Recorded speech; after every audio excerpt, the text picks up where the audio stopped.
Afiliados, vocês estão vivos? No vídeo de agora nós vamos falar um pouquinho sobre David Hume, sobre a razão como instrumento das paixões, sobre a força das paixões, sobre a razão como ela não pode se opor às paixões segundo Hume e como que a razão serve às paixões, na perspectiva humeana. Então acompanhemos.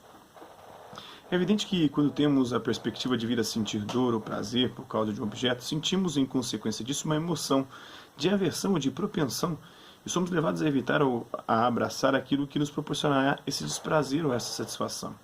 Também é evidente que tal emoção não se limita a isso. Ao contrário, faz que olhemos para todos os lados, abrangendo qualquer objeto que esteja conectado com o original pela relação de causa e efeito. É aqui, portanto, que o raciocínio tem lugar, ou seja, para descobrir essa relação. E conforme nossos raciocínios variam, nossas ações sofrem uma variação subsequente. Mas é claro que, neste caso, o impulso não decorre da razão, sendo apenas dirigido por ela. É a perspectiva de dor ou prazer que gera a aversão ou propensão ao objeto. E essas emoções se estendem àquilo que a razão e a experiência nos apontam como as causas e os efeitos desse objeto. Nunca teríamos o menor interesse em saber que tais objetos são causas e tais outros são efeitos, se tanto as causas como os efeitos nos fossem indiferentes. Quando os próprios objetos não nos afetam, sua conexão jamais pode lhes dar uma influência.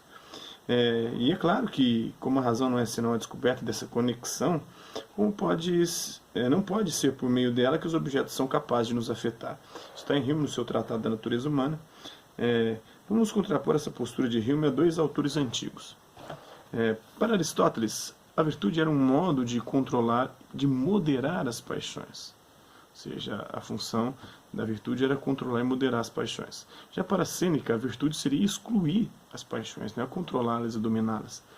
Em ambos os casos, a virtude está ligada à razão, embora de diferentes modos, ou de modos diferentes.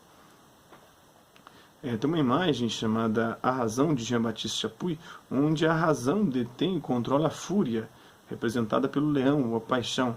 Para Hume, o que se passa é bem o contrário. É o leão, a fúria, que doma a nossa razão, o nosso intelecto. O seu objetivo duplo, a posição de Hume, é claramente diferente daquela de Aristóteles e de Sêneca. Afinal, como defende Hume, a razão não pode exercer nenhuma influência sobre a vontade, nem pode se opor às paixões, então ela não poderia nem moderar as paixões, nem impedir que as paixões apareçam e direcionem a vontade. Hume também dispõe de um conceito bem diferente de razão, em comparação com Aristóteles e Sêneca. O que restaria então a razão em relação às paixões, segundo Hume? Ela é e deve ser uma escrava das paixões. Para Hume, um escravo não deve ser contrário ao Senhor. Ele deve, em vez disso, servi-lo, ajudá-lo. E como a razão ajuda as paixões? Quando ela mostra as condições e os meios adequados para satisfazê-las. Vamos examinar agora como ele prova que a razão não pode influenciar a vontade. E como isso é o motivo de a vontade querer algo e agir. Hume também apresenta o que ele entende por paixões e o que ele entende por paixão. O que ele entende por razão. Paixões são, para ele, basicamente, as emoções de aversão e de propensão que sentimos quando temos perspectiva de vir a sentir dor ou prazer por causa de algum objeto. Sentimos repulsa por alguma coisa porque achamos que ela vai causar dor. E sentimos propensão ou atração por alguma coisa porque achamos que ela vai nos causar prazer. Já a razão é a capacidade de descobrir a conexão entre causa e efeito. A partir dessa descoberta, ela é também capaz de raciocinar. Dado um objeto qualquer, inferimos que ele é causa de um outro, que seria seu efeito, ou, ao contrário, que ele é efeito de um outro, que seria sua causa. Voltemos agora ao que Hume quer provar. Se a razão é uma faculdade de descobrir relações causais e de raciocinar, como ela poderia ser um motivo para agir? Nós agimos porque raciocinamos ou raciocinamos porque agimos? Se nós agimos porque raciocinamos, isso significa que a razão criou em nós um impulso para agir. A razão criaria, nesse caso, algo próximo da paixão ou igual à paixão, uma aversão ou uma atração.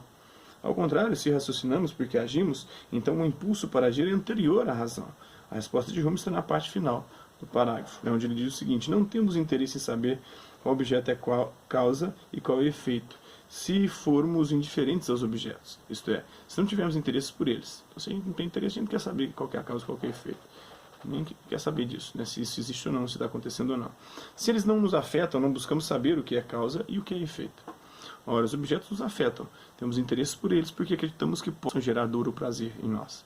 Raciocinamos porque os objetos nos afetam e não o contrário. Eles nos afetam porque raciocinamos. Não é isso.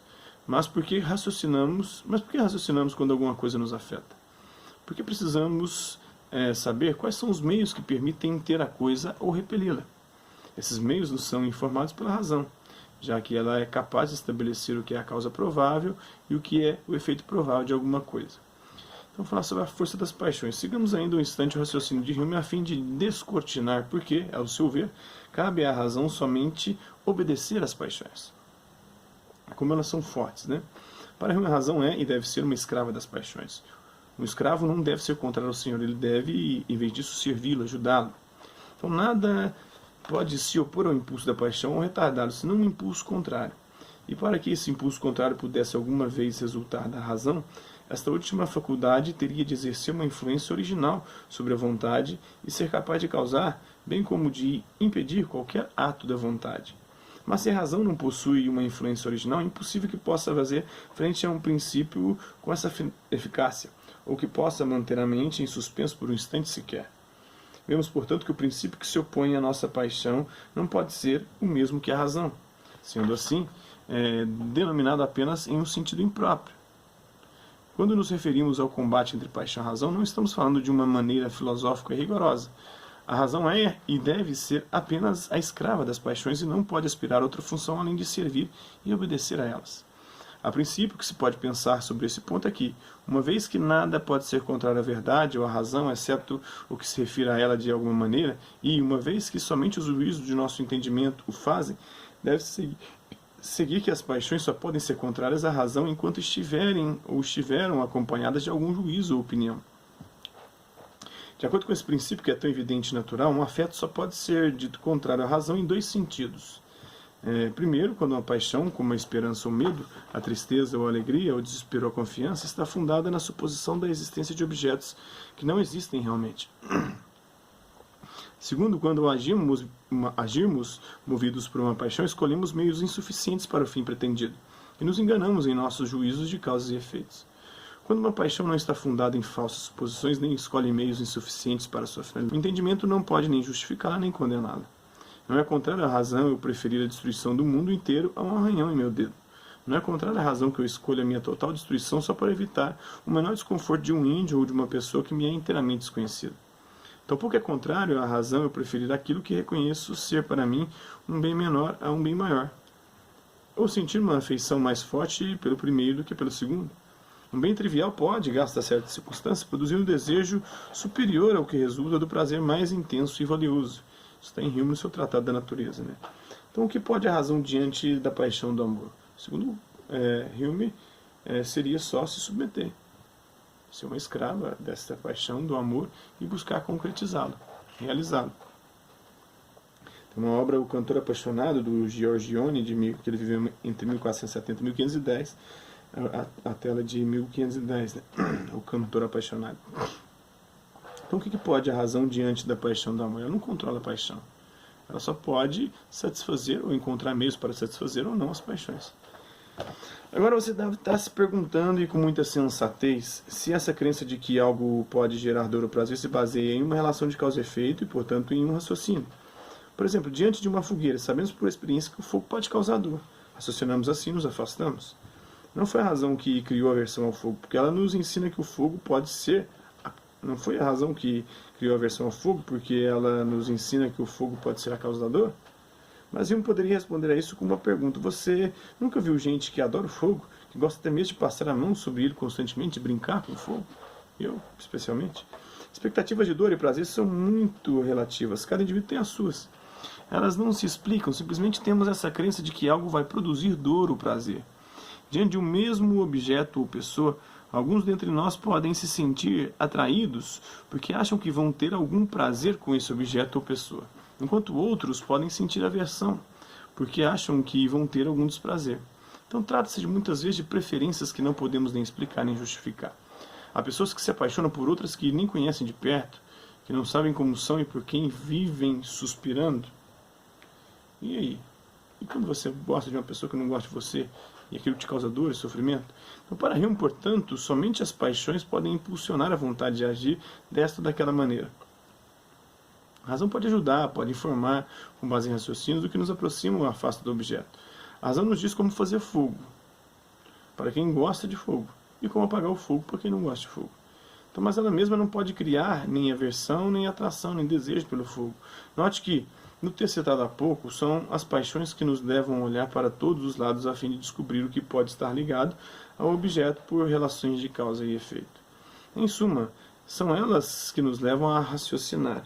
É a razão, é a paixão que nos faz pensar. Porque, inclusive, né, amor à sabedoria, filia, um desejo, uma atração pela sabedoria, uma paixão pela sabedoria, podemos dizer assim, né? Uma patosofia, né? Isso significa que a razão não pode criar motivos para impelir a vontade nessa ou naquela direção. Somente as paixões são esses motivos.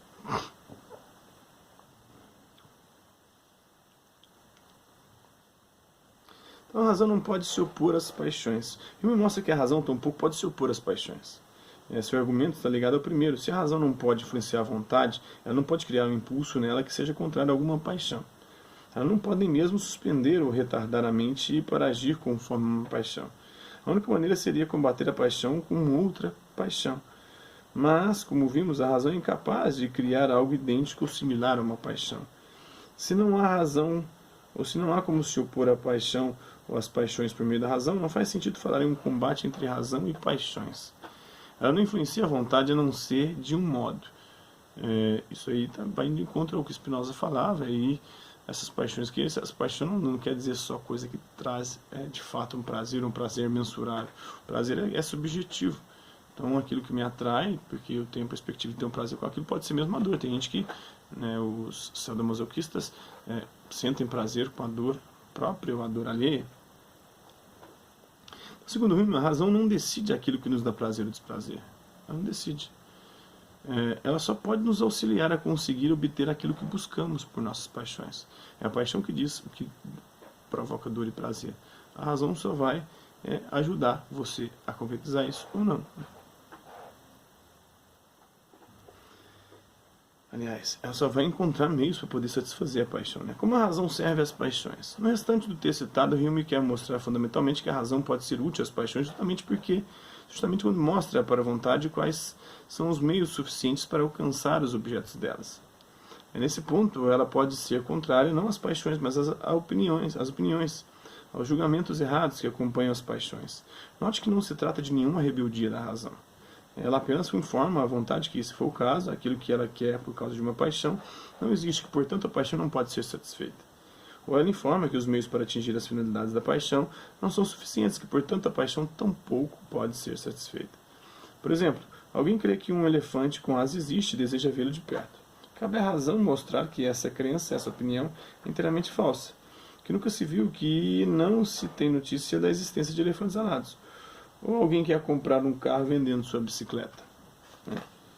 Ou alguém quer comprar um carro vendendo sua bicicleta. A razão mostra que há uma desproporção entre a finalidade, o carro, e o meio, a venda da bicicleta. Esses exemplos são exagerados, mas o que importa aqui é o papel da razão.